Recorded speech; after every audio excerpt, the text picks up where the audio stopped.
economics should be about the economy, okay? And in the same sense that mechanics, if you're looking at mechanics of cars, should be about a car, not an idealized concept of a vehicle moving on a frictionless surface, which is the framework that neoclassical economics has of the economy itself.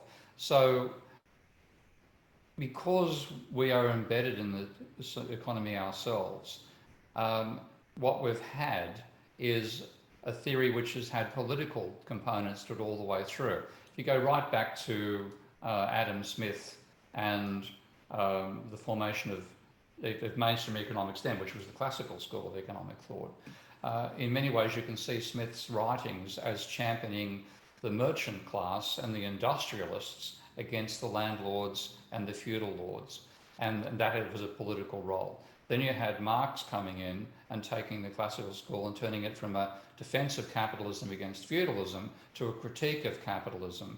And out of that you had the evolution of the neoclassical school of thought in the 1870s, which built their ideas on the minority views of Jean-Baptiste Say and Corneau to some extent, talking about utility, maximisation and equilibrium.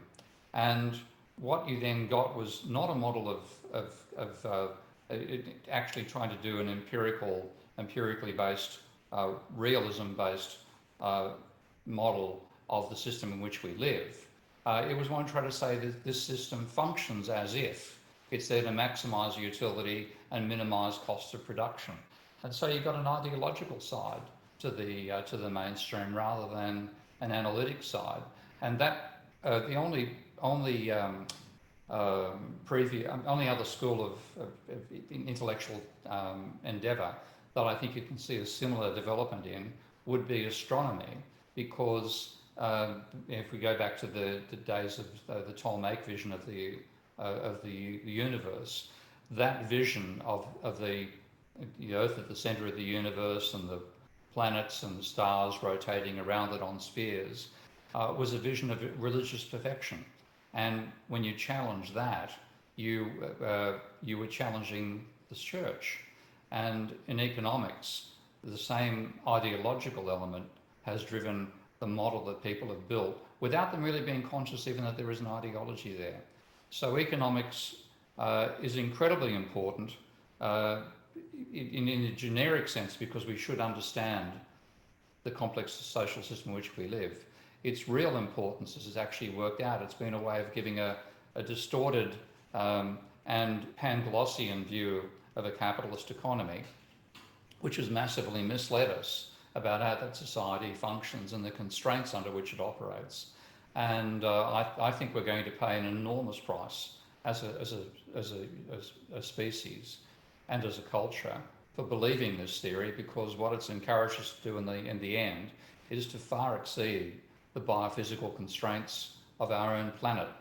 And then in that situation, when those biophysical constraints impose themselves, and I think we're really starting to see that happen very, very heavily in 2020, we'll be forced into a totally different social system to survive the potential collapse of the biophysical substrate on which we've built our capitalist economies. And in that process, we will not end up in anything even vaguely resembling capitalism. There'll be a command economy. And I cited a lot of scientists who've had to deal with economists on this, and talk to economists like William Nordhaus, who's got a totally Panglossian view of global warming, and their responses to what he was putting forward as reasonable future scenarios, such as a 3-degree increase in global temperatures over pre-industrial by 2090, or even a 6-degree, they were talking about the return of the Dark Ages, when he was saying that if you wanted to distinguish one from the other in a graph, you'd need to use a very fine pencil to see the difference between a world with and without global warming.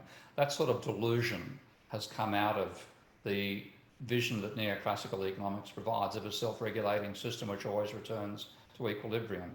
Because the real world is nothing like that, we are going to very, very rapidly confronted with reality which couldn't give a damn about our theories, and we'll then have to pay the price for that.